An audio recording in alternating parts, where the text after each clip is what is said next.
आज उस जगह पर मौजूद हूँ जहाँ काफ़ी कंट्रोवर्सी हुई है। यासीन पब्लिक स्कूल कानी खोड़ी। आपने देखा होगा सोशल मीडिया पर काफ़ी वीडियोस जो है वो गर्दिश कर रही थी, काफ़ी प्रेस कॉन्फ्रेंसेस जो है वो भी आ रही थी। आज मैं नाज़रीन को दिखाना चाहूँगा कि यासीन पब्लिक स्कूल एक्चुअली है क्या। वहाँ स्कूल की तरफ से भी कुछ जो दावे किए गए हैं, कुछ एडमिनिस्ट्रेशन की तरफ से जो दावे किए गए हैं, हमने ये देखना है कि किन दावों में सच्चाई है। यासीन पब्लिक स्कूल जो प्राइमरी स्कूल है, जहाँ कुछ केरला के टीचर्स हैं, वो अपनी खिदमत जो है सुरनकोट के इलाका धुंधक और कानी खोड़ी में अपनी जो सर्विसेज जो है वो लोगों को दे रहे हैं। कुछ दिन कबल इंस्पेक्शन जब होती है, ZDPO सुरनकोट श्रीमती कमलेश कुमारी यहाँ आती हैं रिकॉर्ड चेक करने के लिए, और उसी दौरान एक कंट्रोवर्सी पैदा हो जाती है कि एक स्टोर रूम है, उसको खोलने पे जो मुकफ़िल था वहाँ, ये सब हम जानेंगे कि वो ताला इन्होंने क्यों नहीं खोला। तो मैडम से भी हम ये सवाल पूछेंगे, अगर उनको आरी सब चीज़ प्रोवाइड की गई थी तो वो उन्होंने क्यों नहीं खोला। अब मेन जो बड़ी कंट्रोवर्सी है वो इसी पे बनी हुई है कि ये कमरा नहीं खोला। इसमें मैडम की तरफ से जो यहाँ के टीचर हजरात थे उन पे इल्ज़ामात आयद किए गए कि इस कमरे में, इस स्टोर में ग्रेनेड भी हो सकते हैं, असला भी हो सकता है, और ये यहाँ जो लोग टीचर हैं जो पढ़ाते हैं वो मिलिटेंट हैं। ये उस वीडियो में हमने सुना था। उस वीडियो यहाँ बनाई गई थी इन लोगों की तरफ से, उसमें ये सुना था कि मैडम ने स्पेसिफिकली एक शख्स की तरफ इशारा करके ये कहा था कि ये सबसे बड़ा मिलिटेंट है, और मैडम पर्सनली भी उस इंसान को जानती थी। क्योंकि टीसीज़ की बात करें, जो कंट्रोवर्सी है, जो ट्रांसफ़र सर्टिफिकेट होता है एक स्कूल से दूसरे स्कूल, उसमें काफ़ी यहाँ प्रॉब्लम्स थी। लोगों को वो टीसीज़ जो हैं वो नहीं मिल रहे थे। तो अब हम ये जानेंगे कि वो क्यों नहीं मिल रहे थे, क्या वजूहात थी। तो पहले हम ये चीज़ देखेंगे कि मैं कैमरामैन को कहूँगा कि वो दिखाएंगे Yasin public school English medium जो है, इसकी ये जो बिल्डिंग है कानी खोड़ी में ये सिचुएटेड है, जो पंधाली नाला है उसके साथ ही है। बिल्डिंग जो है ये प्राइवेट बिल्डिंग जो है, प्राइवेट स्कूल है, एक छोटी सी बिल्डिंग है। ये हम कैमरामैन जो है वो आपको दिखा रहे हैं। तो इसी बिल्डिंग के ऊपर, इसी के अंदर जो कंट्रोवर्सी हुई है वो हम यहाँ के जो इंतज़ामिया हैं हम उनसे भी बात करेंगे।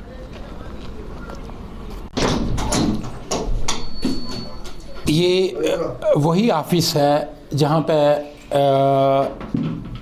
ZDPO बैठे हुए थे, और यही वो कैबिन है जिसके ऊपर इतनी कंट्रोवर्सी जो है वो चल रही थी कि इसके अंदर असला हो सकता है, इसके अंदर शराब हो सकती है, यही कहा जा रहा था। इसके अंदर कुछ ऐसी बुक्स भी हो सकती हैं, एडिटर जो भी कहा जा रहा था। तो आज इस वक्त ये जो है कैबिन खुला हुआ है। मैं कैमरामैन को कहूँगा कि वो हमारे साथ अंदर आएंगे, अंदर से हम देखेंगे कि इसमें क्या क्या है। ये आप देख सकते हैं कि यहाँ कुछ बुक्स पड़ी हुई हैं, यहाँ कुछ ऐसा साजो सामान भी है जिसमें बोतल्स हैं, कुछ डेस्क पड़े हुए हैं। और कैमरामैन से मैं कहूँगा कि वो यहाँ से ऊपर से बाहर भी दिखाएंगे कि यहाँ से ऊपर का जो है वो पूरा बंद नहीं है, ऊपर से जगह है जो जहाँ से इंसान बाहर से अगर झांकेगा अंदर तो अंदर क्या साजो सामान रखा है वो दिख सकता है, देखा जा सकता है। और छोटा सा कैबिन है, मुझे लगता है ये कोई 6 बाई 12 का होगा या इससे कम हो, ज़्यादा भी हो सकता है। तो इस तरफ अगर देखा जाए तो एक कंप्यूटर रखा हुआ है, साथ में आगे कुछ बुक्स रखी हुई हैं, ब्लैक बोर्ड पड़े हुए हैं। तो यही वो कमरा था जिसमें इतनी कंट्रोवर्सी बनी है। अब हम यहाँ के जो इंतज़ामिया हैं उनसे जानेंगे कि क्या वजूहात ऐसी हुई है। सबसे पहले मैं जिनको नाम लेके ये चीज़ कही गई थी कि ये मिलिटेंट हैं, आशिक साहब है हमारे पास। आशिक साहब से मैं ये जानना चाहूँगा, आशिक साहब आप मैडम के साथ आपका आना जाना कितनी देर से है? सर, सबसे पहले मैं आपका शुक्रिया अदा करता हूँ अहमद भाई, आपने अपना कीमती वक्त निकाला और यहाँ आप तशरीफ़ लाए। वैसे सर, अगर मतलब उस तरीके से बताएं तो आप क्या बताएं आपको कि हमारा ZDPO ऑफिस में एक मजाक बन गया था। मतलब मजाक सा बन गया था। हम रोज़ाना जाते हैं ZD ऑफिस में, वहाँ 2-3 घंटा यानी कभी 12 बजे जाते हैं, कभी 11 बजे क्लास छोड़ के जाते हैं और वहाँ से 5:30-5 बजे वापस आते हैं। जब तक वो मैडम वहाँ बैठी रहती है तब तक हम वहाँ बैठे हैं। तो जब हम वहाँ जाते हैं तो वो मैम मतलब इस तरीके से हमारे साथ बर्ताव करती हैं। आप वहाँ के स्टाफ से भी पूछ सकते हैं, जहाँ मतलब जब भी हम जाते हैं हमें देख के वो हंसने लगते हैं। इतना मजाक बन गया था। और पेरेंट्स हमें इतना परेशान कर रहे थे कि वो धुंधक का एक मुख्तार जिसने हमें बताया कि वो सर्टिफिकेट नहीं, TC नहीं दे रहे, तो हम मतलब सुरनकोट से वापस आके वो काम कर रहा था, मतलब उसका काम चल रहा है शायद उधर धुंधक में थोड़ा आगे, तो वहाँ उसको हम दिखा के आते थे कि आज हम सुरनकोट गए, आज मैम ने साइन नहीं किया तो हम क्या कर सकते हैं। मतलब इतना हमें परेशान किया, तकरीबन 7 बार हम गए। नहीं, इसमें वजह क्या बता रहे थे, साइन क्यों नहीं किए जा रहे थे? वो मैम ये कह रही थी कि मैं जब तक स्कूल में नहीं जाती तब तक मैं साइन नहीं करती। मतलब स्कूल में विजिट करके फिर साइन करना है था उन्होंने। तो क्या ऐसा कोई कानून है कि उसमें ये बताया गया है कि विजिट करने के बाद जो है वो साइन किया जाता है?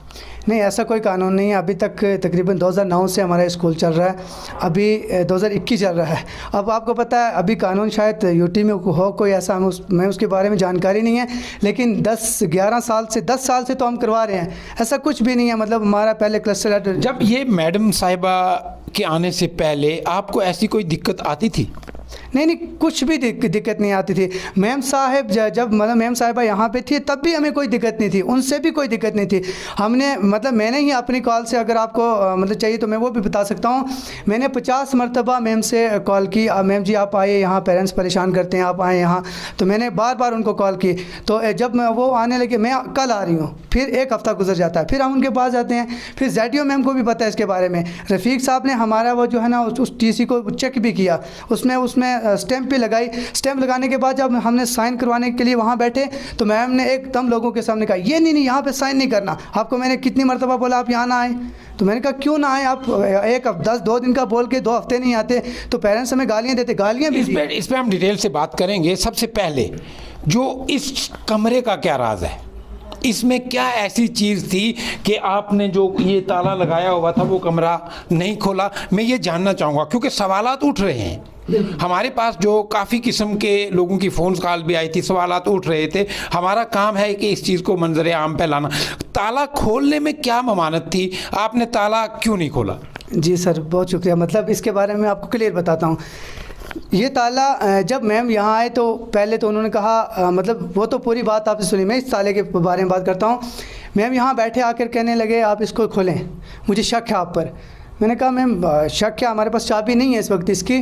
चाबी हमारे एक स्टाफ हैं, वो सर पूंछ हैं उसके पास है, वो शायद रजौरी गए हैं कहीं, पूंछ से वो मतलब उनकी जेब में थी, वो रजौरी चले गए हैं। वो आते होंगे, शाम तक आ जाएंगे तो हम खोल देंगे। अगर तो आपको कोई बड़ा इशू लगता है तो आप देख लें। नहीं आपको खोलना पड़ेगा, आप खोलें इसको। मैंने कहा हम तोड़ तो सकते नहीं हैं, हम अगर आपको शक है, पर अगर आपको शक है यहाँ कोई असला बारूद है तो आप तोड़ें, आप तोड़ के भी इसको देख सकते हैं। आप पुलिस को बुलाएं, जिसको भी बुला सकते हैं आप बुलाएं, खोलें आप। लेकिन अगर आपको शक है तो हम क्यों तोड़ें? हमने उनको आरी भी ला के दी, हमने उनको मतलब प्लास वगैरह भी दिया, आप इसको तोड़ें, खोलें, जो करें। तो हम अगर वैसा नहीं कर सकते तो आप इसको लॉक करके सील करके चले जाएँ, मतलब हमारे दरवाजे को उसको जो ऑफिस को सील करके चले जाएँ। तो ये आपने कहा है कि ऑफिस को आप सील कर दें? बिल्कुल हमने कहा है। यहाँ हमारे नायब सरपंच साहब उन्होंने भी कहा है, काजी साहब, हाजी रफ़ीक साहब, उन्होंने जब ये कहा मैम जी आप ताला मार के चले जाएं, सील करके चले जाएं, तो मैं रात इसकी हिफाजत करूंगा। उसको कहने कि तू चुप करके बैठ, तुझे क्या पता है, तुझे क्या पता तू क्या कर रहा है। मतलब उनको किस तरीके से वो मैम बोली, मतलब हम तो वो लफ्ज़ नहीं इस्तेमाल कर सकते क्योंकि हम अदब के दायरे में रह के बात करना चाहते हैं। इंशाल्लाह हम करते हैं हर वक्त, क्योंकि वो हमारे लिए काबिल एहतराम हैं, अभी भी काबिल एहतराम है वो ZDO मैम, ZDPO मैम, अभी भी हम उनका एहतराम करते हैं क्योंकि उनका जो तरीका वो क्या है उसको वो हम नहीं जानते। फिर उन्होंने ये कहा ये इसको तोड़ना है। तकरीबन 5:30 तक उनका ये झगड़ा रहा। हमने कहा हम नहीं तोड़ेंगे, आप पुलिस को बुलाएं, SHO साहब को बुलाएं, आप कॉल करें, तो वो जब आएंगे तोड़ेंगे तो तोड़ें, चाहे देखें कुछ भी करें, हम सीढ़ी भी ला के आपको देते हैं, यहाँ से आप सीढ़ी से भी देख सकते हैं ऊपर। उन्होंने कहा नहीं यहाँ बंदूकें रखी हैं, असला बारूद है, यहाँ अयाशी का अड्डा है, यहाँ औरतों की सप्लाई होती है। मतलब क्या क्या उन्होंने कहा, बहुत गंदी बातें की। और सबसे दुख की बात जो उन्होंने ये कही ना, आप भी मतलब महमूद साहब ये बात कोई बर्दाश्त नहीं कर सकता। उन्होंने कहा यहाँ वुमेन स्टूडेंट भी हैं, वुमेन टीचर्स भी हैं, तो यहाँ एक अयाशी का अड्डा है। आप देखिए हमारे पास 5th क्लास तक स्कूल है, 5th क्लास में 9 या 10 साल की बच्चियाँ हैं, छोटी छोटी बच्चियाँ हैं। तो उनका मतलब उन बच्चियों के बारे में मैम साहिबा का क्या नज़रिया है? उन्होंने कहा यहाँ मतलब अयाशी का अड्डा है। तो आप अंदाज़ा लगाएं उन पेरेंट्स को कितना दुख हुआ, उन बच्चियों के बारे में उसने मतलब कितनी घटिया बात की है। मतलब क्या यासीन पब्लिक स्कूल के ही आसपास के जो लोग हैं हम उनसे भी बात करेंगे। हमारे साथ इस वक्त एक बुज़ुर्ग हस्ती जुड़े हैं। ये फ़ौज से रिटायर हैं, देश की सेवा जो है इन्होंने अंजाम दी हुई है, तो इनसे हम बात करेंगे। जी अमीन साहब। जी सर। आप फ़ौज से रिटायर हैं, देश की सेवा आपने करने के बाद आप खेती बाड़ी भी आके करते हैं, लेकिन जो ये आपके इलाके में स्कूल है यासीन पब्लिक स्कूल, ये कैसा चल रहा है कि लोगों का कुछ मानना है यहाँ कुछ खराबियाँ हैं, यहाँ कुछ ऐसे काम हो रहे हैं, कोई गैर कानूनी धंधे हो रहे हैं? देखिए सर, अगर गवर्नमेंट के स्कूल सही चलते तो हमें यहाँ बच्चों का 500-1000 रुपया महीने का देना पड़ता है, तो हम सरकारी स्कूल में सबसे बड़ा सवाल, पहला ही सवाल, गवर्नमेंट के स्कूल सही चलते तो हमें जेब से पैसा क्यों खर्चना पड़ता? ये सवाल बारहा एडमिनिस्ट्रेशन से भी काफ़ी लोगों ने भी और मैंने भी पूछा है। गवर्नमेंट के इंस्टीट्यूशन जो हैं वो इस तर्ज पे क्यों नहीं है, ये एक सवालिया निशान है। जी सर, कल को यहाँ पर ZDOP साहब आए, परसों आए ना सर, परसों आए वहाँ पर, तो पहले वो स्कूल में बैठे, उसके बाद में इधर आए तो मुझे भी पता चला, मैं भी यहाँ पर आया। लेकिन यहाँ काफ़ी कोई हल्ला गुल्ला था, वो जो स्टाफ केरला का था उनको वो दबोच रहे थे। लेकिन यहाँ एक छोटा सा कमरा है जिसका वो अपने यासीन इंग्लिश स्कूल के जो प्रिंसिपल हैं उनकी चाबी उनके पास में रहती है सर। तो बोला कि यहाँ जो हमारे मास्टर साहब हैं, केरला का स्टाफ है, और हमारे ये आशिक साहब हैं, तो उन्होंने बोला भाई इसको खोलो। उन्होंने बोला जी चाबी जो है वो प्रिंसिपल साहब के पास में है, तो वो आएंगे तो वो खोलेंगे, तो ये ब्लेड है और आपने खोलना खोल लो। तो बोला हम नहीं खोल सकते, आप तो मिलिटेंट हो। तो वो केरला वाले को भी उन्होंने ऐसे ही गलत अल्फाज इस्तेमाल किए कि आप मिलिटेंट हो। तो हमने सुना है कि यहाँ पर गैर कानूनी धंधे चलते हैं और बच्चों के साथ में रेप होता है। उसके बाद में जब इधर से वो वापस 3:30 बजे गई तो वापस स्कूल के पास में खड़ी हुई, तो खड़ी होकर उन्होंने ऐसे अल्फाज इस्तेमाल किए, देखो कि एक हमारे महात्मा गांधी जी हुए हैं, हमारे पंडित जवाहरलाल नेहरू जी हुए हैं, उन्होंने एक नारा लगाया कि हिंदू मुस्लिम सिख ईसाई तो आपस में हैं भाई भाई। तो ये नारे के ऊपर में उसने अटैक किया। हम एडमिनिस्ट्रेशन से ये कहना चाहते हैं कि ये कौन होती है कि उन महात्मा गांधी जैसे लीडरों के इसने इंसल्ट की है। दूसरी बात, तो इसने पूरे मोहल्ले की औरतों के ऊपर में थूका, बोला ये सब जितनी भी औरतें हैं ये रात को यासीन इंग्लिश स्कूल में जाती हैं और वहाँ जाकर ये अपना धंधा चलाती हैं सर। उसके बाद में वहाँ से वो गई मस्जिद के अंदर में, हमारे मौलवी साहब हैं लठूम के, मैं नाम उनका नहीं जानता भी, तो वो वहाँ दर्स दे रहे थे। तो दर्स देते वक्त उसने जूते पहनकर वो सीधा जहाँ कुरान की तिलावत हो रही थी वहाँ जा पहुँची। तो उन्होंने बोला मैडम जी आप जूते बाहर उतार के आइए। बोला ये दरवाज़ा क्यों रखा है, इसमें क्या है?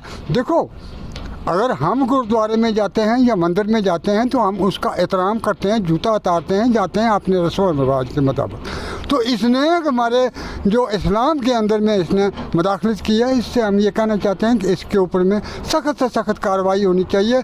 ऐसी कार्रवाई होनी चाहिए कि ऐसे मुलाजिम को, जब उसको यहाँ पर आना था तो उससे ऊपर भी DC साहब थे, SDM साहब थे, बड़े अफसर थे, CO साहब थे या नंबरदार चौकीदार सरपंच थे, उनको साथ में लाना था। चलो भाई 2 आदमी पुलिस के लाने थे।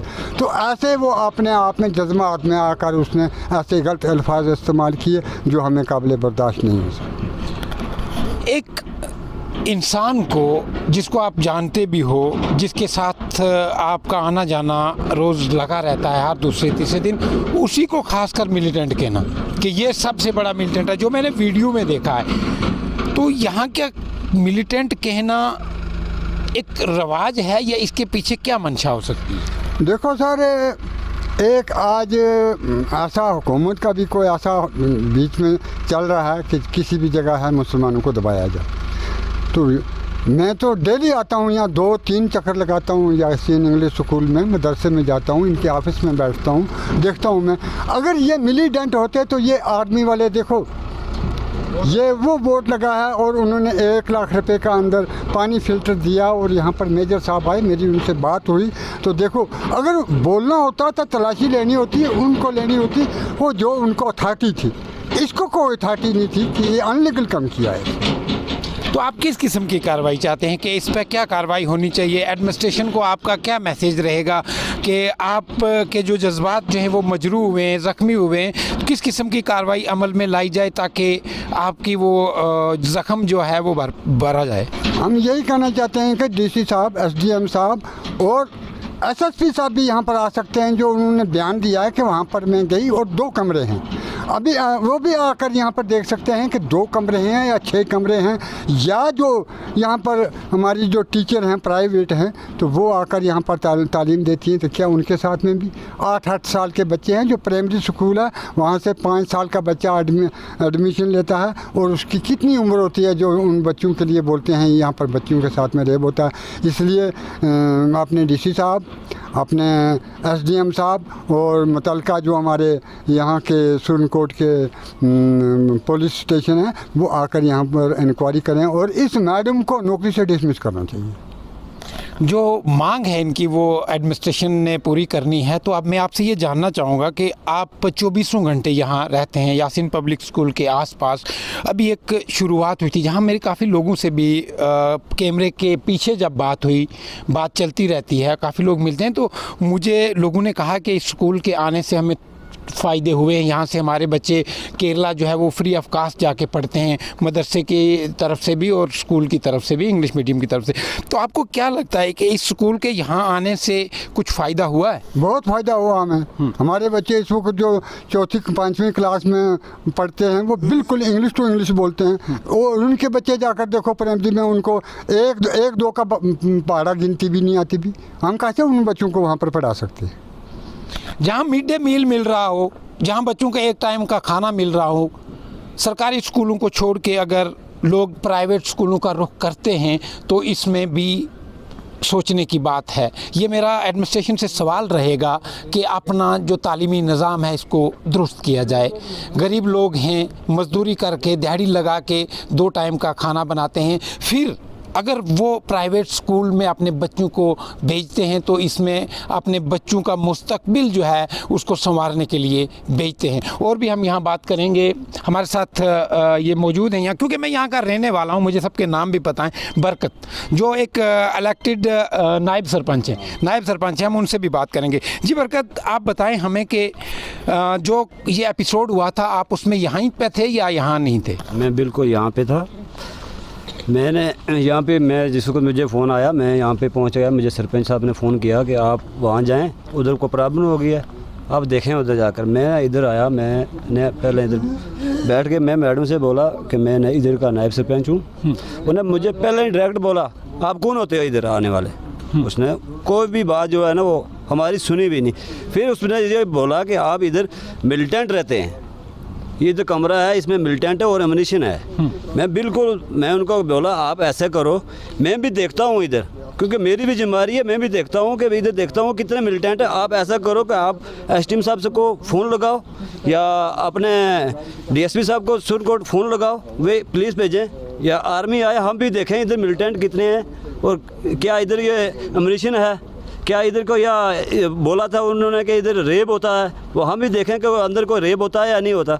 इसलिए मैं ये कहना चाहता हूँ कि उसने बहुत मिसबिहेव किया है, सब के साथ मिसबिहेव किया है। मुझे भी माफ़ नहीं किया उसने, क्योंकि हमें भी माफ़ उसने नहीं किया। वो उनसे बात करने से वो, मैंने फिर लास्ट उनको बोला, उन्हें आपने वो जिसे मैंने बोला उनको पुलिस को लाने, वो निकल के भागने लगी।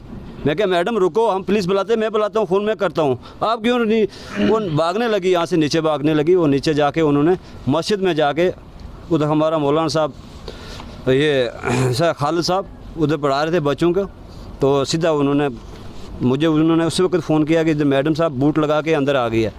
मैं दौड़ने लगा, वो आगे से भागी, पहले से वो मेरे से आगे नीचे से वो भाग गई। तो इसलिए हम ये कहना चाहते हैं कि इस मैडम को सस्पेंड करना चाहिए। जिस हिसाब से मेरी इज़्ज़ा है कि इसको ऐसा ये ना हो कि ज़्यादा हालात ख़राब हों, इसलिए इसको सस्पेंड करें और इसके ऊपर FIR लाएँ।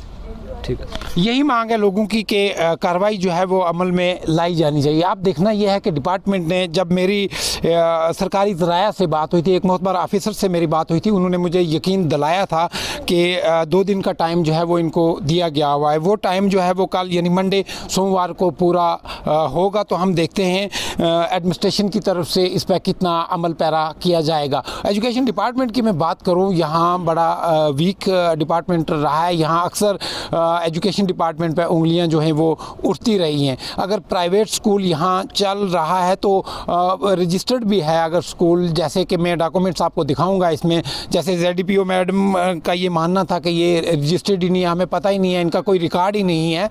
तो इस पर भी हम बात करेंगे। लेकिन जो कंसर्निंग अथॉरिटीज़ हैं, जो यहाँ का CO साहब हैं, जो भी हैं एजुकेशन का, जो भी यहाँ का आला ऑफिसर है, उनको ये देखना चाहिए स्कूल को। उन्होंने ये कहा था कि शायद, अब मुझे एग्जैक्टली याद नहीं है, कि 40 से 50 जो है इनकी ब्रांच यासिन पब्लिक स्कूल की ज़िला पुंछ के अंदर सरगर्म है और इनकी रजिस्ट्रेशन ही नहीं है। एक इंतज़ामिया पे भी ये सवाल उठता है, अगर रजिस्ट्रेशन नहीं है तो आपके कंसेंट के बिना कैसे स्कूल चल रहा है। अब यहीं हम बात करेंगे, यहाँ जो यहाँ के इंचार्ज हैं हम उनसे बात करेंगे। यहाँ सरपंच साहब भी हैं, पहले मैं सरपंच साहब से बात करूँगा, फिर हम लास्ट में हम इंचार्ज साहब से बात करेंगे। सरपंच साहब, आप यहाँ के सरपंच हैं, क्या जो ये एक्ट हुआ कि आप यहाँ मौजूद थे? जी सर, महबूब साहब शुक्रिया आपका। मैं यहाँ मौजूद नहीं था। असल में मैंने वैक्सीन करवाई थी कोरोना की, तो मेरी सेहत ख़राब हो गई थी, कोई बुखार वगैरह हो गया था। तो मुझे फ़ोन किया मेरे नायब सरपंच ने, तो मैंने इसको बोला कि आप खुद जाओ वहाँ देखो, मैं थोड़ा बीमार हूँ, मैं नहीं आ सकता। तो इन्होंने कहा कि मैडम ने ये हमारे साथ ये किया है, तो हमने फ़िल्म बनाई हुई है। मैंने कहा चलो वो फ़िल्म मुझे भेज दो, मैं देखता हूँ, मैं बात करूँगा। तो इन्होंने शाम को मुझे भेजी फ़िल्म, मैंने देखा, उसमें मैडम जी ने जो कहा है तो नहायत ही जो है ना, वो ये कहने वाली बात है कि उन्होंने बहुत ही मिसबिहेव किया है। ख़ासकर जो ये स्कूल चल रहा है, ये मैं नहीं कहता कि ये स्कूल को चेक नहीं करें, स्कूल को चेक करना इनका हक बनता है, इनको स्कूल चेक करना चाहिए, चाहे ये प्राइवेट स्कूल है चाहे गवर्नमेंट स्कूल है, इनको चेक करना चाहिए, इनकी ड्यूटी है, इनको तो चेक करना चाहिए। लेकिन जो इन्होंने ये आके कहा यहाँ कि ये एक कमरा स्टोर है, दूसरा इधर भी क्या स्टोर रखा हुआ है कैबिन में, लेकिन ये आप खुद देख सकते हैं, यहाँ तो इनके दरे दरवाजे तो बिल्कुल ही खुले हैं, दरे तो है ही है नहीं, दरे बंद ही नहीं है, दरे खुले हैं, उसमें तो दिखाई देता है ना स्टोर है या नहीं है स्टोर। तो कैबिन की अगर चाबी नहीं थी तो इन कैबिन के यहाँ एक मेज़ रख के ऊपर से भी देखा जा सकता था कि कैबिन के अंदर क्या है। तो इन्होंने जो ये इल्ज़ाम लगाए, ये तो नहायत ही एक शर्मनाक इल्ज़ाम लगाए इन्होंने। तो इन्होंने जो है हमारे इधर ही इसी मोहल्ले में यहाँ एक प्राइमरी स्कूल भी है, गवर्नमेंट प्राइमरी स्कूल है। यहाँ मैंने एक बार विज़िट किया तो यहाँ 2 बच्चे स्कूल में थे, सिर्फ 2 बच्चे और 3 टीचर। बल्कि हमारा यहाँ मिडिल स्कूल है, ये सामने है मिडिल स्कूल, वहाँ 150 के करीब बच्चे हैं, वहाँ भी 3 टीचर हैं। और मैंने DC साहब से बोला कि यहाँ से हमें 1 या 2 टीचर उठा के मिडिल स्कूल में दो। और जो टीचर मिडिल स्कूल में इन्होंने अटैच किए हुए हैं, इन्होंने सुर को अटैच किए हुए हैं। 3 टीचर हैं, 3 टीचर 8 क्लासेस है, 8 क्लासेस 40 पीरियड होता है। 40 पीरियड में वो क्या पढ़ाएंगे? 40 पीरियड में 3 टीचर इतने बच्चों को कितने पीरियड लेंगे 8 घंटे में? और ये मैंने पहले ZDO साहब से, मुख्तार साहब थे, उनको भी बोला था। अब ZDO मैम से मैंने फ़ोन पे ये कहा कि आप वहाँ से टीचर उठा के हमें दे दो, वो बोलती है हमें DC साहब से लिखवा के दो। तो मेरे पास लिखा हुआ है DC साहब का, मैंने उनको दिया हुआ है लिखवा के कि वहाँ से हमें टीचर अटैचमेंट ख़त्म की जाए और ये कानीकोट से 1 आध टीचर हमें उधर दिया जाए। यहाँ तो है ही 2 बच्चे या 3 बच्चे या 10 बच्चे हों। वहाँ एक हमारा प्राइमरी स्कूल है, वहाँ 40 बच्चा, 1 टीचर है वहाँ। कहाँ नहीं, ये इनका निज़ाम ही नहीं है। इन्होंने ये मुख्तार जो है टीचर है, ये माड़ा बशाई से तनख्वाह ले रहा है, लगा हुआ है क्या है अपने ऑफिस में। वहाँ किस लिए रखा? वहाँ क्या क्लर्क की कमी है? इन्होंने ये सब गपलेबाजी के लिए रखे हुए। ये यहाँ जो हमारा प्राइमरी स्कूल है, यहाँ गवर्नमेंट प्राइमरी स्कूल, यहाँ का कोई निज़ाम नहीं, यहाँ का पता नहीं वो मिड डे मील का कहाँ जाता है, हमें ये सरपंच को पता नहीं है कि मिड डे मील का इनका कितना आता है, क्या नहीं आता, वो कहाँ जाता है। जब बच्चे 2 हैं तो मिड डे मील कहाँ किधर जाता है, वो जो ये मिड डे मील आता है जो भी आता है, इन्होंने 20 बच्चे हैं, 30 हैं, 40 हैं, उनका मिड डे मील आता है। लेकिन यहाँ मौके पर मैंने खुद विज़िट करके देखा कि 2 बच्चे थे, तो ये इनका मिड डे मील कहाँ जाता है। ना ही तो ये सरपंच के साथ अटैच हैं, ना ही इनका कोई जॉइंट अकाउंट है सरपंच के साथ, ना ही तो बाकी जितने भी स्कूल हैं गांव पंचायत में उनका सब का सरपंच के साथ जॉइंट अकाउंट है। जो भी है पे निकलती है सरपंच से सर्टिफिकेट लेते हैं, लेकिन इस प्राइमरी स्कूल की कोई भी सर्टिफिकेट नहीं लेता, कोई भी नहीं, इनकी पे निकलती है। ये तो आपने इस मसले पे कहीं वहाँ जाके ऑफिस में बात की है? हाँ, मैंने क्या कितनी बार की, एक बार नहीं बहुत बार मैंने बोला। अब तो ये ZDO मेम साहब है, इनके पास में गया नहीं है, लेकिन पहले मैंने ZDO मुख्तार साहब थे और थे, मैंने उनको बताया था। अब ये जो इस ZDO PU मेम साहब ने जितनी मिसबिहेव यहाँ किया, अगर कोई सरपंच जाके जैसे जिस पे इंक्वायरी बैठी है, इस पे एडमिनिस्ट्रेशन ने यकीन दिलाया है कि क्योंकि एक जमहूरी हक है, उन्होंने मैडम को लिखा है, एक्सप्लेनेशन लेटर जो है वो निकाला है, उन्होंने अपने बचाव के लिए कुछ ना कुछ जो पेश करने हैं, सबूत पेश करने हैं कि मैंने क्यों कहा, क्या किया, कैसे गई, क्या हुआ, वो खैर उनकी बात है। तो किस किस्म की इंक्वायरी चाहते हैं आप? सर, हम इंक्वायरी ये चाहते हैं कि फेयर इंक्वायरी हो, जो कुछ लोगों के इल्ज़ाम है वो भी सुने जाएँ, मैडम जो कह रही है ना उसके भी बात सुनी जाए। ये तो नहीं हम कहते कि उसकी बात नहीं सुनी जाए, बात सबकी सुनी जाए, लेकिन जो मैडम ने मिसबिहेव की है ना, ये जो बातें कही हैं, अगर ये साबित करें, अगर साबित नहीं होती तो उसको इसकी पनिशमेंट मिलनी चाहिए ना, उसकी सज़ा मिलनी चाहिए उसको, क्योंकि अगर किसी पे गलत इल्ज़ाम लगाएंगे, अगर नहीं तो फिर हालात भी ख़राब हो सकते हैं ना। कल देखो यहाँ से वापस जाके एक मस्जिद में गई, वहाँ बिना जूते उतारे अंदर चली गई। कम से कम ये तो सोचना चाहिए ये एक मजहबी जगह है, हम किसी के मज़हब में कोई दखल अंदाज़ी नहीं करते, तो कोई किसी को भी हक़ नहीं बनता कि किसी मुसलमान के मज़हब में दखल अंदाज़ी करे। ये तो हम चाहते हैं कि उसको इसकी सज़ा मिलनी चाहिए। और एक पढ़ा लिखा आदमी जाहिलों वाली बातें करे तो मेरे ख़्याल में ये ज़ेब नहीं देता, क्योंकि उन्होंने अनपार्लियामेंट्री जो लैंग्वेज यूज़ की है ना, अनपार्लियामेंट्री लैंग्वेज है जो उन्होंने यूज़ की है। लिहाजा हम चाहते हैं कि इनके ख़िलाफ़ FIR लगे और सख्त से सख्त कानूनी कार्रवाई की जाए। सब लोगों का यही मानना है कि FIR लगनी चाहिए और कानूनी जो है वो कार्रवाई की जानी चाहिए। अब इसके साथ हम बात करेंगे यहाँ के जो इंचार्ज हैं यासीन इंग्लिश पब्लिक स्कूल के, हम इनसे बात करेंगे कि क्या वजूहात रही, क्या मसाइल थे कि इतना बवाल जो है इस वक्त पूरे ज़िला ही नहीं, इस वक्त यूनियन टेरिटरी जम्मू कश्मीर के अंदर जो है वो सुर्खियों में है ये चीज़। जी, आपका नाम क्या है? जी, मेरा नाम अब्दुल हमीद कादरी है। हमीद कादरी साहब, सबसे पहले हम डिटेल में ये जानना चाहेंगे, आपको इन्फॉर्मेशन थी कि मैडम ने आना है? महमूद साहब, सबसे पहले तो आपका बहुत बहुत शुक्रिया कि आप यहाँ तशरीफ़ लाए। मैं दिल की अमी गहराइयों से आपका शुक्रिया अदा करता हूँ। दूसरी बात, मैं आपसे गुजारिश ये करूँ, मुझे इन्फॉर्मेशन क्या थी, चूँकि ये अरसा दराज से हमें परेशानी में उलझाया हुआ था। आज से कुछ 10-15 दिन पहले की बात है, लोग हमारे पास आए, हमें सर्टिफिकेट इशू की जाए, क्योंकि हमारा स्कूल जो है ये 5th क्लास तक है, हमें परमिशन 5th तक है, आगे हमारी कोई क्लास ही नहीं। लोगों का यहाँ ये भी मानना है कि आप 8th तक जो है वो एडमिशन्स कर रहे हैं। सर, ऐसा कुछ भी नहीं है, साबित करे कोई, ऐसा कुछ नहीं। लोग जब हमारे पास 5th क्लास का बच्चा पास हुआ, लोग हमारे पास आए, हमें बच्चे का आगे 6th में एडमिशन करवाना है। हमने कहा हमारे पास परमिशन नहीं है, अथॉरिटी नहीं है, आप किसी दूसरे स्कूल में एडमिशन करवाएं। उन्होंने कहा हमें सर्टिफिकेट दो। तो हमने यहाँ से स्टाफ को भेजा, उनके ZDO ऑफिस भेजा, और ZDO ऑफिस एक चक्कर नहीं, कम से कम 18-20 चक्कर लगे, और हमारी मजाकें बनने लगी। वहाँ मौलवी हर दिन आ रहे हैं, हमारे स्टाफ वाले लोग जाते थे, और इस चीज़ के लिए वहाँ के लोग भी गवाह हैं, मतलब ZDO ऑफिस वाले। तो एक दिन मैं यहाँ से गया, अपने मुख्तार मुनहास साहब हैं, बड़े अच्छे आदमी हैं, उनसे मेरी मुलाकात हुई, और वहाँ रफ़ीक साहब भी थे, मुख्तार शाह साहब भी थे, बातचीत हुई। तो उन्होंने मुख्तार शाह को, रफ़ीक साहब को कहा कि आप ऐसा है, इनकी सर्टिफिकेट का क्या इशू है वो ख़त्म करो, दे दो। अब वहाँ से जब मैं वापस आया तो मुझे रफ़ीक साहब ने कहा कि अपना रिकॉर्ड लाओ, हम आपको सर्टिफिकेट वगैरह बना के जो भी है साइन वगैरह करवा के दे देते। तो मैंने कहा रिकॉर्ड मेरे पास नहीं है, मैं स्टाफ को भेजूँगा, वो आएँगे तो आप जो भी काम है हमारा कर देना। मैंने स्टाफ को फ़ोन किया, यहाँ से हमारे 2 लोग जाते हैं ऑफिस में, और वहाँ रफ़ीक साहब ने भी काम किया, मुख्तार साहब ने भी काम किया, और करने के बाद जब ZDPO के टेबल पे हमारी फ़ाइल गई तो उन्हें एकदम इन्होंने कहा कि नहीं जी मैं तो नहीं साइन करूँगी, मैं पहले स्कूल की इंस्पेक्शन करूँगी, स्कूल में विज़िट करूँगी, स्कूल को देखूँगी, उसके बाद जो है मैं साइन करूँगी। तो ये मुझे कहने लगे, तो मैंने कहा कोई मसला नहीं, ये उसका राइट है, वो आ सकती हैं, वो हमारे गेस्ट हैं, वो तशरीफ़ लाएँ और हमें बताएँ किस दिन आएंगी। खैर उन्होंने बताया कुछ नहीं, 2-4 दिन में आऊँगी। तो ऐसे ही हम एक दिन भी इंतज़ार किया, दूसरे दिन फ़ोन किया, उन्होंने कहा मैं बिज़ी हूँ, मैं नहीं आ सकती। तो तीसरे दिन चौधरी अकरम साहब किबला ने फ़ोन किया, और उनके फ़ोन करने की वजह से वो हमारे यहाँ आ चुकी। जब यहाँ आई हैं वो, तो हमारा यहाँ सब स्टाफ था, मैं यहाँ से जम्मू गया हुआ था, मैं यहाँ नहीं था, डायरेक्टर ऑफिस किसी काम से था, तो यहाँ हमारा स्टाफ सब अवेलेबल था। जब वो यहाँ तशरीफ़ लाई हैं, मैं कमलेश कुमारी साहिबा का दिल की अमीर गहराइयों से शुक्रिया अदा करता हूँ कि वो यहाँ तशरीफ़ लाई।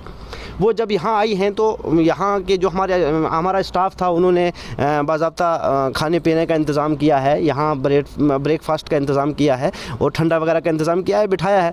जब बैठते ही उन्होंने कहा कि ये पीछे वाला रूम खोलो, तो हमारे स्टाफ ने ये कहा कि रूम खोल देंगे, अभी आप अपने जो है बाकी जो हमारा रिकॉर्ड है वो चेक कर लो। तो रूम की चाबी आ रही है, हमारा स्टाफ दूसरा कहीं गया हुआ है, वो जब तक पहुंच जाएगा तो खोल देंगे। उन्होंने एकदम कहा कि यहाँ अय्याशी का अड्डा है, तुम लोग चोर हो, ये जो है मिलिटेंट है, ये उग्रवादी है, और यहाँ अय्याशियाँ होती हैं, यहाँ जो है रेप होता है, यहाँ पे लड़कियों को गलत इस्तेमाल किया जाता है। तरह तरह की गलत बातें उसने कही जो नाकाबिले बर्दाश्त थी। जब उन्होंने ऐसी बातें कही तो यहाँ मोहल्ले के काफ़ी सारे लोग थे, सब लोगों में बातचीत हुई, और बातचीत होने के बाद फिर वो यहाँ से जब जाती हैं, और जाने के बाद मस्जिद में हमारे मौलाना खालिद महमूद साहब हैं, यहाँ लठूम के, वो वहाँ मकतब पढ़ाते हैं। तो हमारे मौलवी अंदर पढ़ा रहे थे, वो यहाँ से जब गई तो उन्होंने बच्चों को देखा तो एकदम मतलब चप्पल पहन के अंदर चली गई। तो बहरहाल जब अंदर गई तो फिर वो उन्होंने कहा जी ये मस्जिद है, आप अंदर पहन के चप्पल क्यों आई हैं, तो फिर वो वहाँ से बाहर गई और फिर चली जाती है। तो सबसे बड़ी दुख की बात यह है कि आज 4 दिन हो गए, इंतज़ामिया से मेरी मुअद्दिबाना गुजारिश है कि 4 दिन हो गए तो आज तक अभी तक कोई कार्रवाई नहीं हुई। कादरी साहब, एक सवाल उठता है ना, सवाल ये उठता है कि जो कमरा आपका मुकफ़िल था, जी, उसको खोलने में क्या दिक्कत थी? बाद में हमने ये भी सुना कि बंदा अभी राजौरी है या जम्मू है, चाबी उनके पास है, एज़ पर उस वीडियो में जो ऐसी चीज़ें चल रही थी। लेकिन ताला खोलने में क्या ममानत थी? वो क्या चीज़ ऐसी अंदर थी? क्या वाकई कहीं ग्रेनेड रखे हुए थे आपने? मतलब सबसे पहली बात तो ये है कि चाबी वाकई में हमारे यहाँ स्टाफ के पास नहीं थी, चाबी दूसरे के पास थी, और उसको फ़ोन पे बुलाया भी था, वो आ भी रहा था बंदा, और पहुँच भी जाता, ऐसा कोई मसला नहीं था।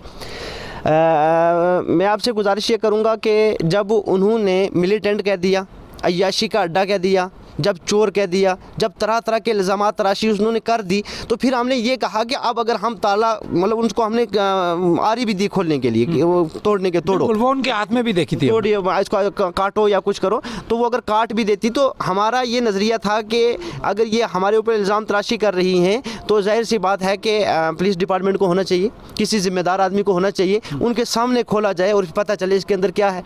एक चीज़ को अगर तोड़ा जाए, ज़ाय किया जाए, तो कम से कम उसके अंदर अगर जो हमारे ऊपर इल्ज़ाम तराशी हो रही है तो वो अगर चीज़ ना हो और फिर उसका रीज़न जो है वो गलत जाता है। उनकी तरफ से ये भी बताया जा रहा है कि आपकी जो है वो रजिस्ट्रेशन नहीं है। क्या आपके पास रजिस्ट्रेशन है? वो कोई नंबर है आपके पास, आप बता सकते हैं?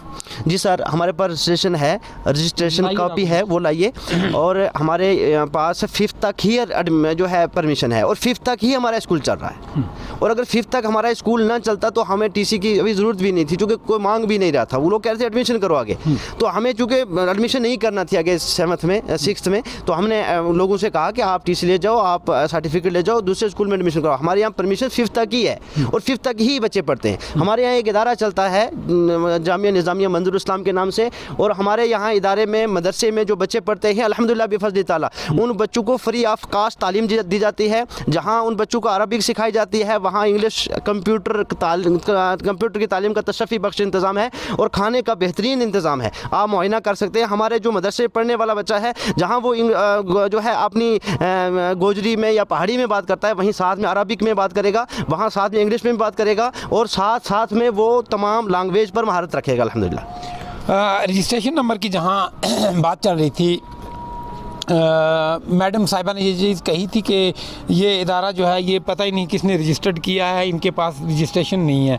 तो मैं कैमरामैन से कहूँगा कि वो दिखाएंगे रजिस्ट्रेशन के या जो है ये, फिर मैं आपको एक ये नंबर और डेट भी पढ़ के सुनाऊँगा। ये है office of the chief education officer Poonch, subject grant of recognition extension और permission favour of Yasin English public school Dhundak, reference zonal education officer Surankote, number ZEOS/17 dated 29/3/2017। Order जो है इसमें as inspected recommended by zonal education officer Surancoat wide above cited number and date, sanction is hereby accorded to the grant of recognition and extension of permission in favor of Yasin Public School Dhundak to run the classes up to 5th primary till academic till ending November 2024 तक जो है इनको जो है permission जो है वो दी गई है। फिर आगे लिखते हैं under SRO 123 for academic purpose only subject to the condition that management committee shall abide all the instruction issued from time to time by government ऑब्लिग कॉम्पिटेंट अथॉरिटी। फिर आगे नंबर दिया हुआ है CEO/P/1524648 डेटेड 27/9/2019। फिर आगे जो चीफ एजुकेशन ऑफिसर के साइन और स्टैंप हैं और कॉपी जो है इन्होंने की हुई है, copy to director school education Jammu for in favour of information please, zonal education officer Surankot for information, principal concern school for information. क्या ZEPO के पास इनकी ये कापी वहाँ मौजूद नहीं थी, ये हम उनसे जानेंगे। रजिस्ट्रेशन का जहाँ बात चल रही थी वो जो हमारे सामने डॉक्यूमेंट आया है वो कहीं ना कहीं है। तो इसके साथ ही हम अगर बात करेंगे जो TC का इशू है वो अभी कहीं ना कहीं सॉल्व नहीं हुआ है। उसमें जो आपको वहाँ दिक्कतें आ रही थी, जैसे हमारे साथ अपने अशफाक साहब ने बात की थी, आशिक साहब ने, माफ़ कीजिएगा, आशिक साहब ने बात की थी कि वहाँ हम हर दूसरे तीसरे दिन चक्कर लगाते थे, लेकिन वो क्या ऐसा मसला था कि उसमें TC नहीं दे रहे थे वो? सर इसके ताल्लुक से मैं बता नहीं सकता उनके माइंड में क्या था। बहरहाल आज से 4-6 महीना पहले हमारा सीडी का एक मसला हुआ था यासीन इंग्लिश स्कूल का, वो आपने सुना होगा। उसका जो मसला हुआ था तो वहाँ पर कोई ऐसा बड़ा इशू नहीं था, बस ये था कि हमारी वहाँ पे जो एक पेरेंट्स था उससे मैं तू होगी तो हमारा जो मतलब इख्तलाफ हो गया। अब हमारा कंप्रोमाइज़ भी हो गया, कोई ऐसा इशू नहीं है। अब वही इशू जो है ZEO ऑफिस में घूम रहा था कि जी वहाँ पे ऐसा हुआ है, वो यासीन इंग्लिश स्कूल ऐसा है, ऐसा ये यासीन है, ये भी ऐसा है। तो ऐसा कुछ भी नहीं है। हमारी वहाँ पे कोई भी कंप्लेंट नहीं थी, हमारा कोई भी वहाँ पे किसी मुलाजिम के साथ कोई बदतहज़ीबी नहीं थी और अब भी नहीं है। मैं तमाम जोनल अफसरान का शुक्रिया अदा करता हूँ और मैं तमाम जितने मुलाजमीन हैं गवर्नमेंट अप्लाइड हैं ख़ासकर एजुकेशन डिपार्टमेंट में, मैं सबका शुक्रिया अदा करता हूँ। ऐसा कुछ नहीं, किसी ने हमारे साथ कोई बदतहज़ीबी नहीं कही, सब लोग मतलब हमारा एहतराम करते हैं और हम उनका भी एहतराम करते हैं। लेकिन ये जो कमलेश कुमारी साहिबा यहाँ तशरीफ़ लाई, मैं उनका भी शुक्रिया अदा करता हूँ, अब भी एहतराम करते हैं उनका। ऐसा नहीं है, वो हमारी अफसर हैं, थी और रहेंगी, ऐसा कुछ नहीं है। लेकिन जहाँ तक ताल्लुक़ रहा उनकी लैंग्वेज का, उन्होंने जो लैंग्वेज यहाँ इस्तेमाल की वो काबिल मुज़म्मत है, वो नाकाबिल बर्दाश्त है। उन्होंने यहाँ मिलिटेंट कहा, अय्याशी का अड्डा कहा। तो मैं इंतज़ामिया से गुजारिश करूँगा कि वो कम से कम उनसे ये कहें कि वो साबित करें, अगर हम अय्याश हैं तो वाकई में खुलेआम कहा जाए, लोग कहें कि वाकई में हम अय्याश हैं। ऐसा ना हो कि मौलवी लिबादे में हम अय्याशी का काम कर रहे हैं और यहाँ शराब पी जाती है, उसने कहा, तो ऐसा ना हो कि हम मौलवी लिबादे में शराब पी रहे हैं। तो कम से कम हमें जो है हमारे ऊपर जो उसने इल्ज़ाम लगाया है वो साबित करें। मैं यही इंतज़ामिया से गुजारिश करूँगा। और आपसे आशिक साहब, मैं आपसे ये जानना चाहूँगा, क्योंकि सबसे बड़ी कंट्रोवर्सी जो है वो इस ताले पे है। जी। ताला, मेरे जहन में भी ये चीज़ खटक रही है जी कि ताला क्यों नहीं खुला। जी। अब मैं भी ये जानूंगा, हो सकता है अंदर कुछ हो। आपने जब ZEPO यहाँ से चली गई, रातों रात वहाँ से निकाल के आपने शिफ्ट कर दिया, दूसरी जगह रख दिया, तो ऐसी क्या वजह थी कि ताला क्यों नहीं खुला? मुझे लगता है ताला खुलना चाहिए था। बिल्कुल सर मैंने पहले भी आपको बताया, हमारे अमित सर ने भी आपको बताया कि हमने ताला क्यों नहीं खोला। जैसे आप मान लीजिए आपका घर है, मैं आपके घर जाकर कहूँ कि आपकी अलमारी में बम रखे हैं, तो आप ये बताएं आप उस ताले को खोलेंगे? आप तो कहेंगे अगर बम रखा आपको शक है आप खोलें। मैं कैसे खोल सकता हूँ जब मेरे पास इसका मतलब चाबी नहीं है, कुछ भी नहीं है। अगर आपको प्रूफ है यहाँ पे आप पुलिस को बुलाएं, आप कुछ भी करें, मतलब मैं आपसे पूछना चाहता हूँ, आप बताएं कि आप उस ताले को खुद खोलेंगे, खुद तोड़ेंगे? नहीं, मैं तो नहीं खोलूँगा। मतलब खुद तोड़ेंगे अपने ताले को? अगर उसकी चाबी आपके पास नहीं, आपके रूम की अपनी अलमारी की चाबी नहीं है, मैं जाके ये कहूँ कि आपकी अलमारी में आपके रूम में बम रखा हुआ है, बंदूकें हैं, यहाँ शराब है, सब कुछ है, तो बगैर बता मतलब कोई चीज़ ना हो तो आप उसको नहीं तोड़ सकते। जो बंदा ये कह रहा है हमने उसको पूरा सामान दिया तोड़ने का, आपके पास ये आरी भी है, प्लास भी है आपके पास, हमने ये ऐसा भी कहा आप सीढ़ी भी लेके देते हैं आपको, अगर अंदर छलांग लगा के ढूंढ सकते हैं, उसको तोड़ सकते हैं, दरवाज़ा तोड़ें, जो आपको करना है करें, लेकिन हम कुछ नहीं करते। हमारे पास चाबी आएगी, खोलेंगे तो आप देख सकते हैं आराम से। अगर वैसा नहीं करते तो आप इसको जो है ताले को मतलब सीज़ कर जाएँ, ऑफिस को सीज़ कर जाएँ, तो आप ही बुलाते हैं, पुलिस को बुलाएं, नहीं तो कल आके जो करना है कर लें। उन्होंने कहा मैं कुछ भी नहीं करती, आप इसको तोड़ें, आप इसको तोड़े, मैं कुछ नहीं करती। यानी आपको ये लगता था शायद कोई रखते वहाँ कुछ? मैं हाँ ऐसा भी है ना। देखो सर, अगर उस मैम जी को किसी ने बताया कि वहाँ बम रखा है, शायद उसी के थैले में बम हो और हम खोलें तो ऐसे हंगामे वो अंदर जाके कुछ डाल दे तो हम फंस सकते थे ना। एक और बात यहाँ आई है, उन्होंने कहा था कि जो जब हमने रिकॉर्ड सीज किया है तो उस वीडियो की फुटेज क्यों नहीं है, तब वीडियो क्यों नहीं बनी है? तो जब हम लोग हमारी तरफ वो बोल रहे थे तब की वीडियो है, आपकी तरफ से कोई वीडियो नहीं बनाई गई? देखिए सर, हमारे पास सब कुछ है, हमारे पास इंशाल्लाह हम आपको बताएंगे। वो फुटेज भी हमारे पास मौजूद है, जो जब मुख्तार साहब ने यहाँ से रिकॉर्ड लिया, बाहर निकले और उन्होंने जो सीज़ किया, सब कुछ हमारे पास प्रूफ है। हम कैसे बोलते जब उनके सामने 3 टीचर बैठे हैं, 3-4 टीचर बैठे हैं, सैयद सर बैठे हैं, मतलब बाकी टीचर जो हमारा स्टाफ बैठा है, तो उनको वो बात करने का मौका ही नहीं दे रहे। वो एक बार जब हमारे सर कुछ कहना चाह रहे थे तो उनको कहा, मुख्तार साहब वहाँ जो बैठे हैं हमारे सईद मुख्तार साहब, उन्होंने कहा शट अप।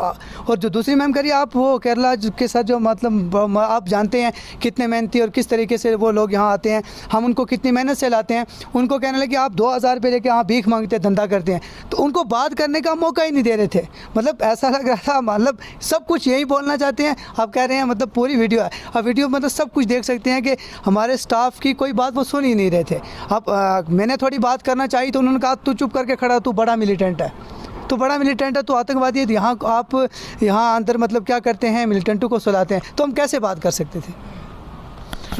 जांच जो है होनी चाहिए, एक इदारे पे उंगली उठाई जाए, ये मेरा भी मानना है कि उस्ताद इकराम जो हैं, जो आला ऑफिसर हैं, उनके साथ इस किस्म की तवक्का नहीं होती कि वो अनपार्लियामेंट्री ज़बान का इस्तेमाल करें।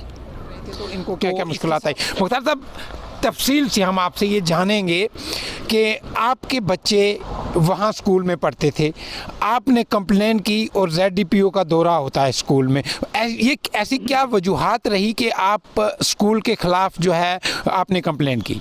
अस्सलाम वालेकुम। सबसे पहले तो मैं अल्लाह के नाम से, जिसने पैदा किया है, जिसने जान लेनी है, मैंने तो सच कहना है और कहना है कुरान और हदीस के मुताबिक कुछ बातें मेरे सामने हैं जो इन्होंने डुप्लीकेसी करके, मैं स्कूल के ख़िलाफ़ नहीं, ना मैं ZD के ख़िलाफ़ हूँ। मैं तो गया था अपने बच्चे के सर्टिफिकेट लेने के, यानी जिसे TC कहते हैं। मुझे तो ऐसे बोला गया कि आपको TC, मैं जब ये टीचर के पास गया तो उन्होंने ये बोला मुझे कि आप TC आपको मिल जाएगा, बच्चों को वापस ना ले जाएँ, आप कहीं ना ले जाएँ, हम पढ़ाएँगे। मैंने कहा मुझे प्रॉब्लम है, मैंने बच्चों को यहाँ से उठा के दूसरे स्कूल में ले जाना है, क्योंकि रास्ते में मशीनों ने खड्डे डाल दिए हैं और काफ़ी पानी आता है, तो मुझे बच्चों को आने जाने के लिए एक आदमी डेली चाहिए, मुझे परेशानी है ना, मेरे 3 बच्चे और भी यहाँ स्कूल में आ रहे हैं।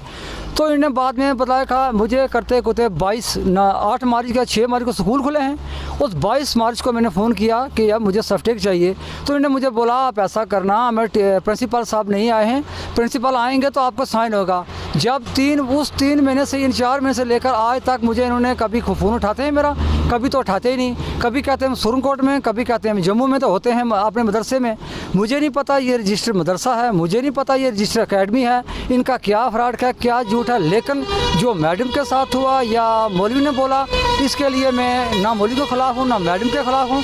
खुदा के सामने मैंने जवाब देना, जो मैंने देखा वही मैं बताऊँगा। लेकिन बड़े अफसोस की बात है, मुसलमानों, तुम कितना झूठ बोलते हो और क़यामत का तुम्हें ध्यान ही नहीं।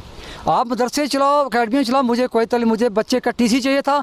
आप में मुझे गरीब इंसान को आपने इतना घसीटा कि मुझे 4 महीने से ना तो मुझे आपने दिन का पता, मुझे रात का पता। मुझे उस दिन से मुझे कभी मीडिया वाले आ रहे हैं, कभी इंटेलिजेंस आ रही है, कभी डीसी का फ़ोन, कभी एसपी का फ़ोन। यार मैं कहाँ जाऊँ?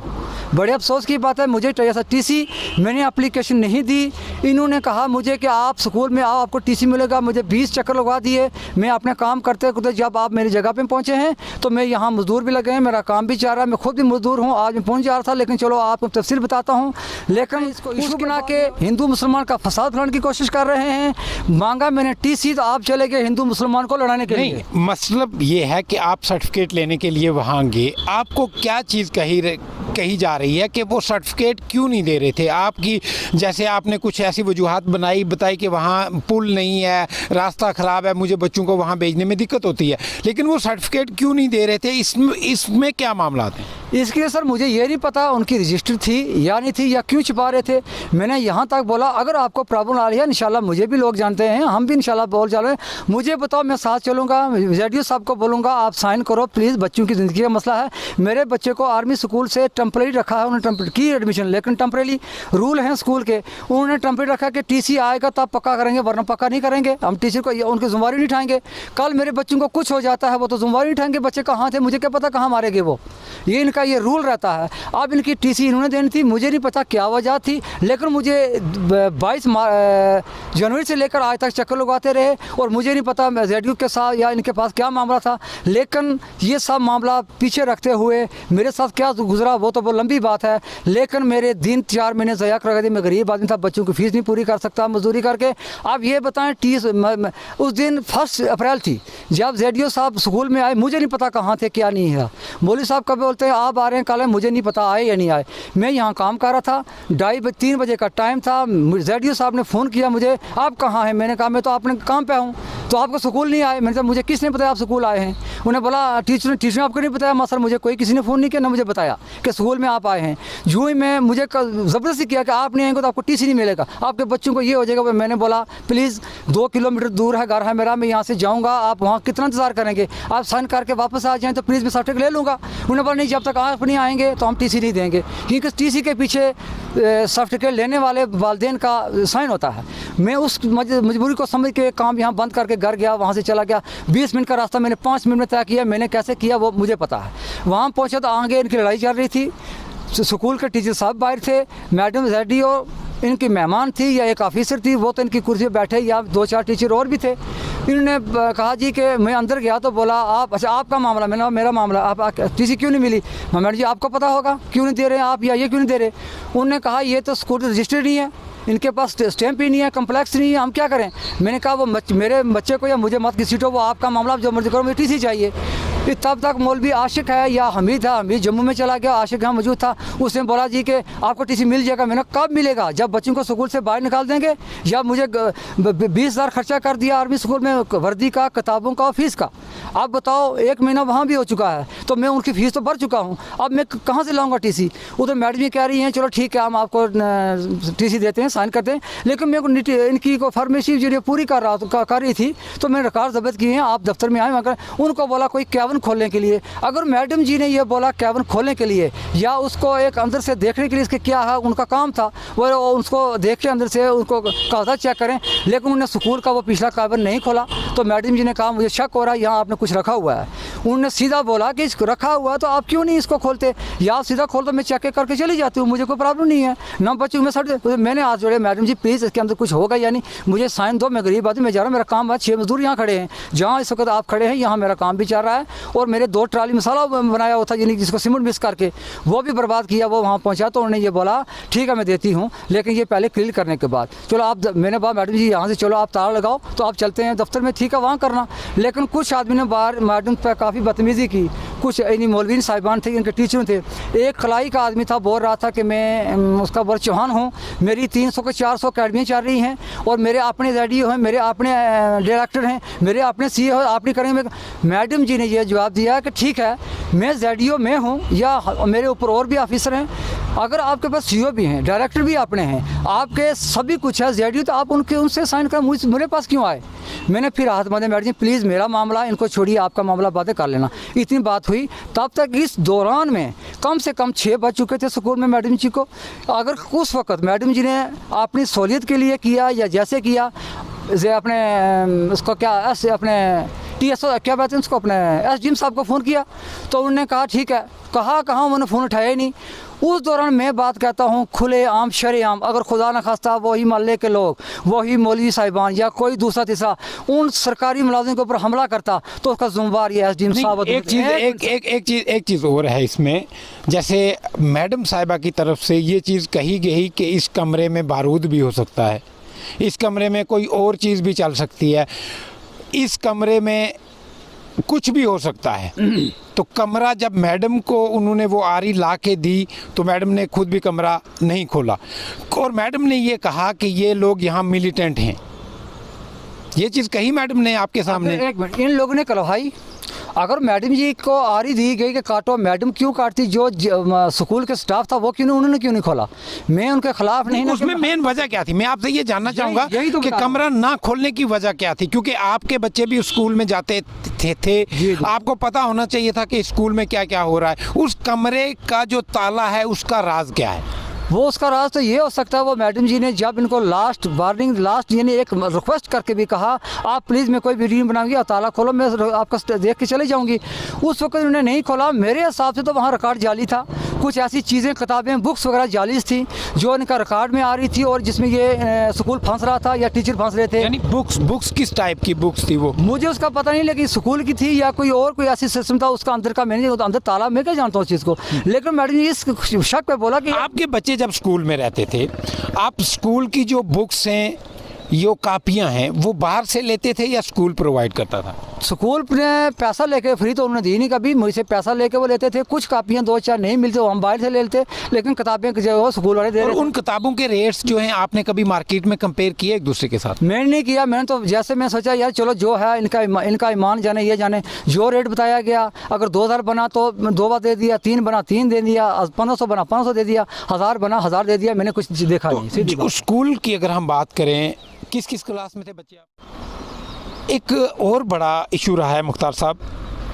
सबसे पहले जो मैडम ने कुछ अल्फाज वहाँ इस्तेमाल किए हैं, स्पेसिफिक को इंसान को बोलना कि ये सबसे बड़ा मिलिटेंट है, यहाँ अंदर कमरे में बारूद भी हो सकता है, तो क्या ये उनको कहना चाहिए था? देखिए इस बात पर ये तो बहुत बड़ी बात है, कहना भी और कलहाना भी। अगर मैडम ने कही तो इन टीचरों ने कलवाया, अंदर कमरा खोल देते वो शक का मामला बनता ही ना। अगर मैडम ने कहा तो वो इस मामले से कि ये इसलिए नहीं खो रहे कि अंदर शायद कोई बारूद हो और शायद कोई मिलिटेंट हो, या आप कोई ट्रेनिंग कर रहे हैं कि आपका स्कूल रजिस्टर नहीं है, आप केरला से यहाँ आए हैं, यहाँ भी टीचर हैं, बड़े बड़े पढ़े लिखे हैं, इनको स्कूल चलाने के बजाय, इनकी आपके तरक्की करने के बजाय आप बाहर से अगर आए लोगों से पैसा बिठीर रहे हैं, ये झूठ कर रहे हैं आप। मैडम जी ने ऐसे बोला, लेकिन उसका इशू बना के लंबा कर दिया। नहीं, हमने वीडियोज़ में सुना है कि मिलिटेंट भी कहा गया है, कि ये एक मौलवी को कहा जाता है कि ये सबसे बड़ा मिलिटेंट है। नहीं, ऐसा उसने अगर कहा है ना तो उसे ये नहीं कहा कि ये मिलिटेंट ये है, उन्हें ये कहा कि अंदर हो सकता है कोई मिलिटेंट आप तैयार कर रहे हो। नहीं, वीडियो में मुख्तार साहब, वीडियो में ये चीज़ कही गई है, ये हमारे पास भी वीडियोज़ हैं, हमने सुना है। तो उन्होंने कहा है कि ये सबसे बड़ा मिलिटेंट है। ये दाढ़ी वाले देख के मिलिटेंट कहा गया, या क्या मिलिटेंट कहने के पीछे हर इंसान को अगर कोई भी घटना है क्या उसको मिलिटेंट के साथ जोड़ा जा सकता है? नहीं, ऐसे आम आदमी को नहीं जोड़ा। अगर इसमें कोई मामला है तो वो वेरिफिकेशन करेंगे CID वाले, हमें कोई ताल्लुक नहीं उससे। ठीक है। दूसरी बात कि मौलवियों की तरफ से, स्कूल की अथॉरिटी की तरफ से, यहाँ हालांकि हमें कोई वीडियो फुटेज नहीं मिली है उसकी, वहाँ ये इल्ज़ाम लगाया गया है कि ZDPO मैडम मस्जिद में जूतों के साथ, यानी जूते लगा के मस्जिद में गए। आप मुझे ये चीज़ बताइए, क्या उस पूरे कार्यक्रम में आप वहाँ साथ थे? क्या मैडम मस्जिद में जूते लगा के गई थी? अच्छा, इसी मामला मैंने पहले आपको कुछ करानी आया। एक मिनट, आपको नहीं बताएंगे। आपको जो मैं सवाल पूछ रहा हूँ बिल्कुल वो बताएं। मैं उसी के मुताबिक हक बात और सच बात। मेरा मकसद, मेरा जो जर्नलिज्म है, ये सच्चाई पे है, किसी मजहब पे नहीं, किसी फिरके पे नहीं, किसी रंग पे नहीं, नस्ल पे नहीं। मेरा मानना आपसे यह है कि आप वहाँ के ऐनी शाहिद हैं, आप मैडम के हमरा थे। क्या मैडम मस्जिद में जूते लगा कर गई थी? देखिए, मैडम के हमरा मैं साथ बिल्कुल चल रहा हूँ। आगे चले गए, आगे बिल्कुल रास्ते में मस्जिद आ रही है। मस्जिद के बाहर मैडम ने पहले देखा तो अंदर कलमा लिखा है। मैडम तो पढ़ी लिखी ऑफिसर है ना, उन्हें पहले कलमा पढ़ा, ला इलाहा मोहम्मद रसूलुल्लाह, उन्हें पढ़ के फिर अंदर जो ही जाना चाहा तो मैंने टोक दिया, मैडम अंदर नहीं जाना, ये मस्जिद है। इतने में जब कहता तो तेज़ी में एक कदम और आगे रखते, तब तक मौलवी साहब आ गए अंदर से। बरामदे में बिल्कुल अंदर तो गए ही नहीं ना, बरामदे में ठहरे और वापस आके मैंने पकड़ा, वापस आके उन्हें जूते उतार दिए। फिर दोबारा बिल्कुल मस्जिद के दरवाजे में चली गई और तब तक 3 बच्चों ने टर्न करके देखा मैडम जी को, और मैडम जी के दिल में क्या था मुझे नहीं पता। फिर दोबारा उन्हें कलमा रिपीट किया और वो या अल्लाह या मोहम्मद लिखा हुआ था। लेकिन एक बात बता दूँ, इसके इशू ने बुला दी कि मस्जिद के अंदर जूते पहन के आ गई। ये इशू नहीं बनाया कि ये इसने कलमा पढ़ दिया, मुसलमान क्यों नहीं बनाते आप, ये खुदा रहा, ये मुसलमान हिंदू को लड़ाई मात, ये झूठ है, ये फराड है सब। दूसरी बात, जब बच्चों को मैडम जी ने देखा, उन्हें आपने वीडियो निकाली और देखा वही स्कूल ऊपर बच्चे पढ़ रहे थे अकेडमी में, वही अभी इधर आ रहे हैं।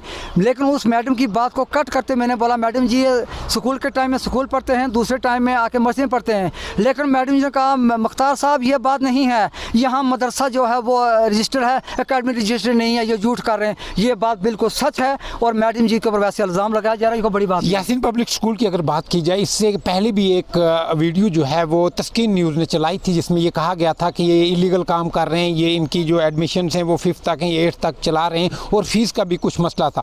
तो हम पूरी जानकारी जो है स्कूल से ज़रूर आपके साथ साझा करेंगे।